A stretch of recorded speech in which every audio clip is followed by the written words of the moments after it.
I'm Paul Carroll, the editor-in-chief of ITL. I'm speaking with Rob Lewis of Verisk Analytics, and welcome. Thank you.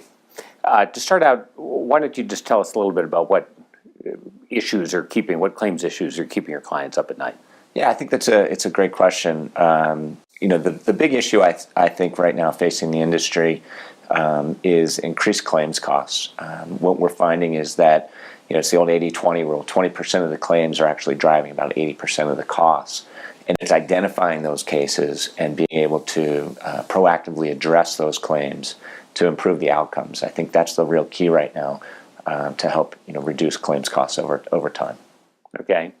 So why now? I mean, what's the big issue that's happening now? I think if you look back over a period of time, you'll notice that what used to be indemnity was more than medical, and medical has now taken over indemnity costs, and medical costs are skyrocketing. And it's a combination of things, not the least of which is, cost of medicals has gone up, and you've got, treatments have become more complex, and pharmacy costs. And I think those things are really making a big impact on claims. Okay.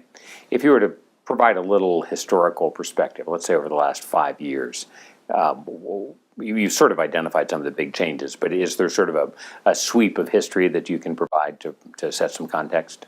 Yeah, I mean, I think the real issue is that, with the skyrocketing medical costs coupled with the amount of time that cases are taking to resolve, it turns the line up so that you're seeing a trend of medical costs over time increasing.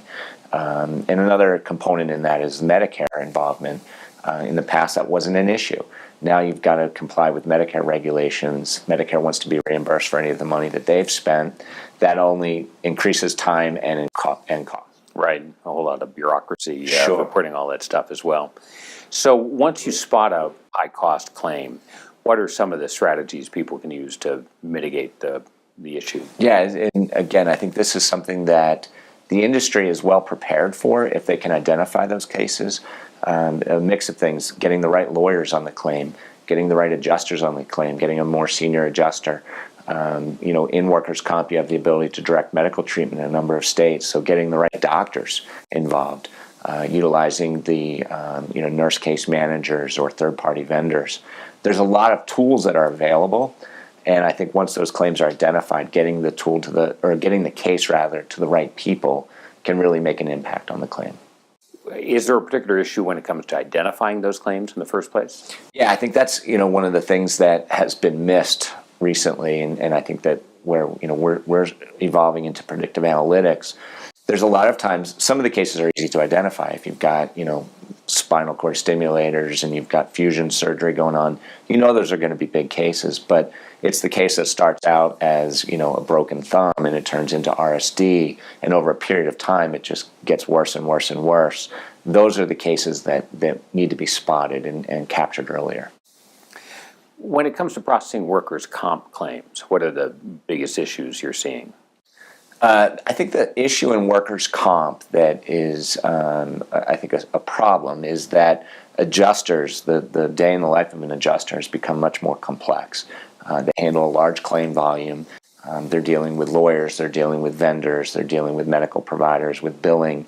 And I think that they're in a position where they're putting out fires all day and not able to really dig in on the cases where they can have the most impact.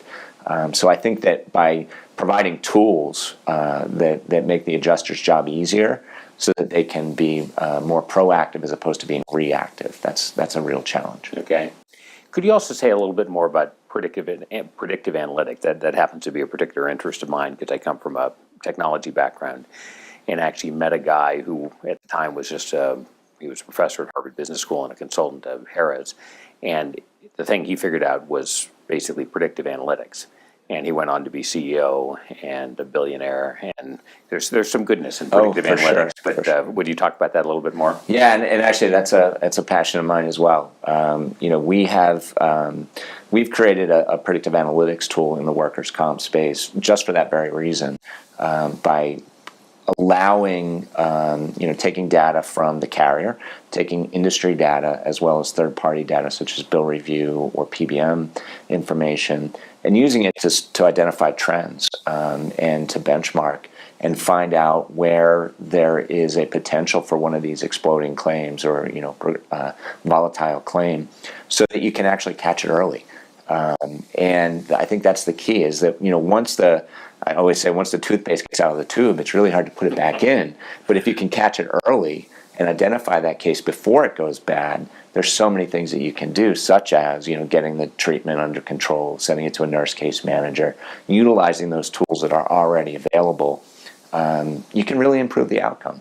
And I think that once that sort of technology and the data is used in a powerful way like that, the outcomes are going to get better, and you're going to have much more proactive versus reactive claims handling, which I think is the key. Right. That's a great line. Toothpaste in the tube. I may have to steal it. Yeah, no, I love it. Thanks, Rob. You bet. Thank you.